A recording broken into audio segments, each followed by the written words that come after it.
ये दौर इसलिए मुश्किल भरा है कि उत्तर पूर्व के एक बहुत खूबसूरत, बहुत छोटे राज्य को तबाहो बर्बाद कर दिया गया है। हमारे सामने भारत माता के नारे लगाकर भारत माता को नंगी करने की तस्वीरें कायम है और इस देश के एक महामानव भारत की संसद से भाग रहे हैं।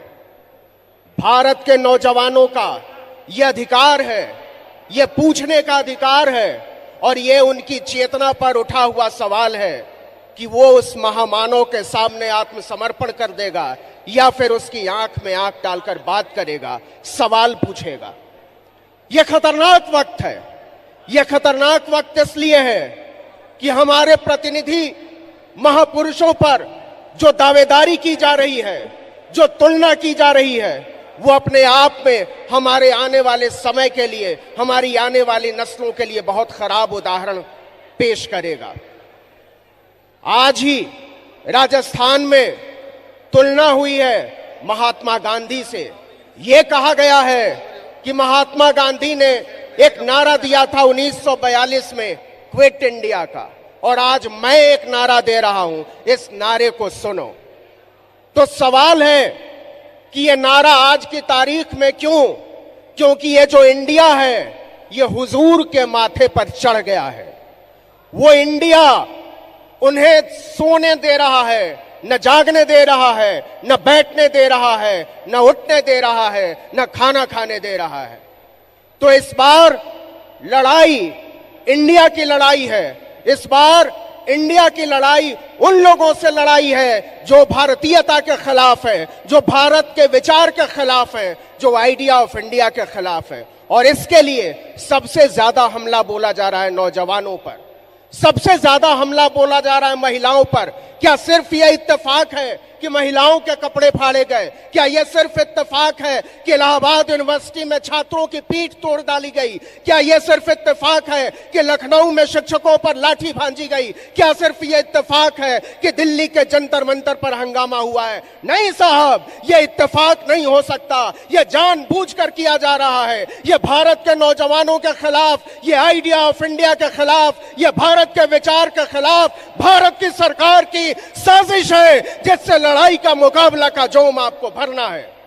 आप नौजवानों से नफरत करते हैं, आप इस देश की औरतों से नफरत करते हैं, आप इस देश के बच्चों से नफरत करते हैं और सबसे ज्यादा आप प्यार से नफरत करते हैं। आप आदमी और आदमी के गले मिलने से नफरत करते हैं और आपको गले मिलने से नफरत इसलिए है क्योंकि आप गले काटने की सियासत करते हैं। तो लकीर बड़ी साफ है, एक तरफ गले मिलने की सियासत है और दूसरी तरफ गले काटने की सियासत है। और हमको बताना होगा लोगों को कि आपको चुनना क्या है। आज जो यूनिवर्सिटीज में फीस बढ़ाई जा रही है, आज जिस तरीके से शैक्षणिक संस्थानों पर हमला किया जा रहा है, चुन चुन कर इस देश के संस्थानों को बदनाम किया जा रहा है। आपने जेएनयू को बदनाम करने का अभियान छेड़ा, आपने अलीगढ़ मुस्लिम यूनिवर्सिटी को बदनाम करने का अभियान छेड़ा, आपने जामिया मिलिया इस्लामिया को बदनाम करने का अभियान छेड़ा। यह अभियान क्यों? क्योंकि आपको पता है कि इस देश के नौजवान, इस देश के पढ़े लिखे बच्चे, इस देश में पढ़ाने वाले अध्यापक अगर वो सड़कों पर उतर गए तो आपका तख्ता पलट कर रख देंगे। और इसलिए आप इस देश के हर नामी यूनिवर्सिटी पर ताला लगा देना चाहते हैं। क्या इस देश की हुकूमत, क्या इस देश की सत्ताधारी पार्टी किसी गुंडे मवाली के खिलाफ है? क्या किसी भ्रष्टाचारी के खिलाफ है? क्या किसी दागी के खिलाफ है? नहीं, आप पढ़ने लिखने वालों के खिलाफ है, आप सोचने वालों के खिलाफ है, आप भाषण देने वालों के खिलाफ है, आप लेख लिखने वालों के खिलाफ है, आप गीत गाने वाले लोगों के खिलाफ है। और लकीर बिल्कुल साफ है कि एक तरफ वो लोग हैं जिनके खिलाफ आप लड़कर भारत का माहौल बनाना चाहते हैं और एक तरफ वो लोग हैं जो सचमुच में इस भारत के प्रतिनिधि हैं। इस देश में आप एक नई संसद बनाना चाहते हैं। आप सोचते हैं कि संसद कोई इमारत है। इस देश के महामानवों की सोच यह है कि संसद ईंट गारे का कोई मकान है, कोई ढांचा है। नहीं साहब, इस देश की संसद इस देश के लोगों की इच्छाओं की, उनके अरमानों का, उनके विचारों का, शांति, प्रेम, भाईचारे, मानवता, न्याय और बंधुत्व का प्रतिनिधि सदन है। और उस सदन में बैठने वाले लोगों की आवाजें दबाई जा रही हैं। आप जिस तरीके से चुन चुनकर उस आवाज उठाने वाले लोगों को संसद से बाहर कर रहे हैं। जिस तरीके से संसद में आवाज उठाने से बेदखल कर रहे हैं, वो आने वाले भारत के लिए अच्छी स्थिति नहीं है। और ये इस देश के नौजवानों की जिम्मेदारी है, ये इस देश की महिलाओं की जिम्मेदारी है, ये इस देश के आने वाले नस्लों की जिम्मेदारी है कि वो इस खतरे को समझें। क्योंकि ये खतरा किसी मुसलमान के खिलाफ नहीं है, ये खतरा किसी दलित के खिलाफ नहीं है, ये खतरा केवल अल्पसंख्यकों के खिलाफ नहीं है, ये खतरा हमारे और ऊपर है, ये खतरा भारत के माथे पर है, यह खतरा भारत के लोकतंत्र पर है, यह भारत के संवैधानिक व्यवस्था पर खतरा है। और जिस दिन भारत के संविधान पर आंच आई, जिस दिन भारत के लोकतंत्र पर आंच आई, उस दिन हमारी और आपकी आवाजें मिट्टी में मिला दी जाएंगी। और यह तैयारी हो रही है। पिछले 9 साल से इंडियन एक्सप्रेस की रिपोर्ट है, कल की रिपोर्ट है कि इस देश में 2 लाख करोड़ रुपया एक साल में धन्ना सेठों का माफ किया है हुकूमत में, 5 साल में 10 लाख करोड़। वो रुपया किसका है, वो रुपया किसका माफ किया है, यह हिसाब देना पड़ेगा। वो रुपया इस देश के गरीब लोगों का रुपया है, वो रुपया इस देश के मध्य वर्ग के लोगों का रुपया है, जिसको आप अडानी पर लुटा रहे हो। हमको ये डंके की चोट पर कहना पड़ेगा कि आप जिन लोगों की हुकूमत चला रहे हो, जिन लोगों के नाम पर राज कर रहे हो, वो लोग कुछ भी हो सकते हैं, लेकिन वो हम भारत के लोग नहीं हैं। हम भारत के लोग हम हैं, हम भारत के लोग आप हैं, हम भारत के लोग वो औरतें हैं जो कठिन परिश्रम करती हैं अपने सपनों को पालने के लिए। और आज उन सपनों की हत्या की तैयारी हो रही है। हमको बताया जा रहा है कि हम आपको सपने नहीं देखने देंगे। ये सारी साजिश इसलिए कि हमको और आपको सपने देखने से रोका जा सके, हमको और आपको पढ़ने लिखने से रोका जा सके, हमको और आपको प्यार करने से रोका जा सके, हमारे और आपके हाथों में लाठी और बल्लम थमाया जा सके।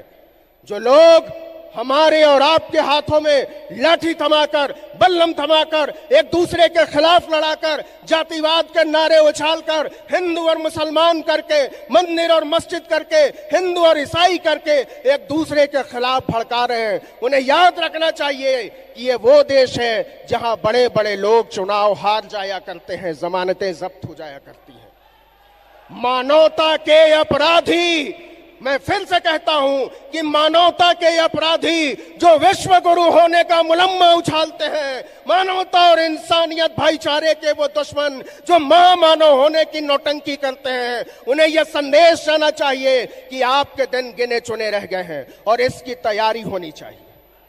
ये लड़ाई कोई छोटी लड़ाई नहीं है, ये लड़ाई हमारी और आपकी लड़ाई नहीं है, ये लड़ाई केवल 140 करोड़ लोगों की लड़ाई नहीं है, ये लड़ाई इस देश की आने वाली नस्लों की लड़ाई है, जो आने वाले दिनों में हमसे और आपसे सवाल करेंगी कि जब इस देश के बैंकों को बर्बाद किया जा रहा था, जब इस देश की गलियों में धर्म के नाम पर लोगों को मारा काटा जा रहा था, जब एक दूसरे के खिलाफ भड़काया जा रहा था, तब आप क्या कर रहे थे? ये सवाल जब हमारी आने वाली नस्लें हमसे पूछेंगी तो कहीं हमारी नजरें झुकी ना हो, कहीं हम शर्मिंदा ना महसूस करें, कहीं हम अफसोस ज़दा ना महसूस करें। इसलिए जरूरी है कि लड़ा जाए, इसलिए जरूरी है कि गीत गाए जाएं, इसलिए जरूरी है कि हर जुल्म के खिलाफ बोला जाए, इसलिए जरूरी है कि वो लोग जो अचानक से गांधी का नाम आने से बिलबिला उठते हैं, उनकी आंखों में डालकर पूछा जाए कि जब भारत की आजादी की लड़ाई लड़ी जा रही थी तो आपकी राजनीति के पुरखे क्या कर रहे थे?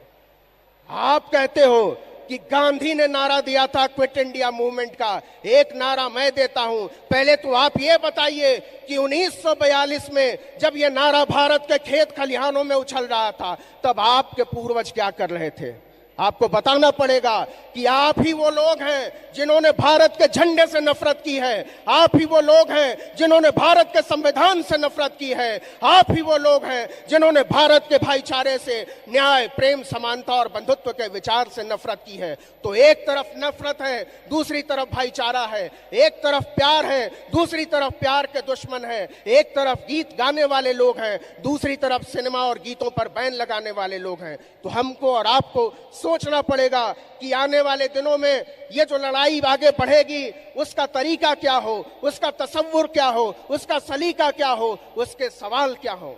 और बात बड़ी साफ है कि कड़ा के दंगा जला के बस्ती मुआवजा बांटता है जो अब, उठो के मिलजुल कर उसका खाना खराब करना। ये समेटी हुई लड़ाइयां हैं, ये बिखरी हुई लड़ाइयों को समेटने का वक्त है। ये हिंदू और मुसलमान के साथ आने का वक्त है। ये दलित और पिछड़ों मुसलमान को साथ आने का वक्त है। आज की तारीख में सिर्फ एक लकीर है कि आप इस तरफ हैं या आप उस तरफ हैं। ये शर्माने का वक्त गया। जो लोग ये सोचते हैं उनको बताइए कि अगर आप सोचते हैं कि खित्तों में बंटकर हम और आप बचे रह जाएंगे, तो इस बार सवाल हमारे और आपके अस्तित्व का है। सवाल इस देश के लोकतंत्र के अस्तित्व का है, संवैधानिक व्यवस्था के अस्तित्व का है।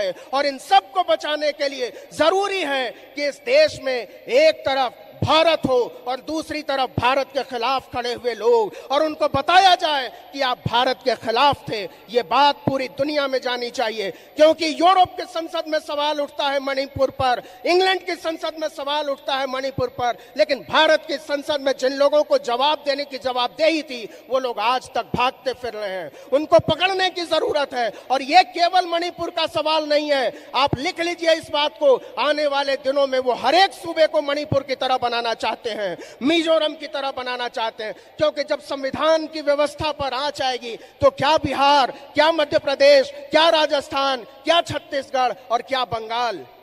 होशियारी के साथ कहा जाता है कि मणिपुर पर बात करते हुए आपको पहले छत्तीसगढ़ पर बात करनी पड़ेगी, फिर राजस्थान पर बात करेगी, और तब हम बात करेंगे मणिपुर के बारे में। यह होशियारी चलने वाली नहीं है।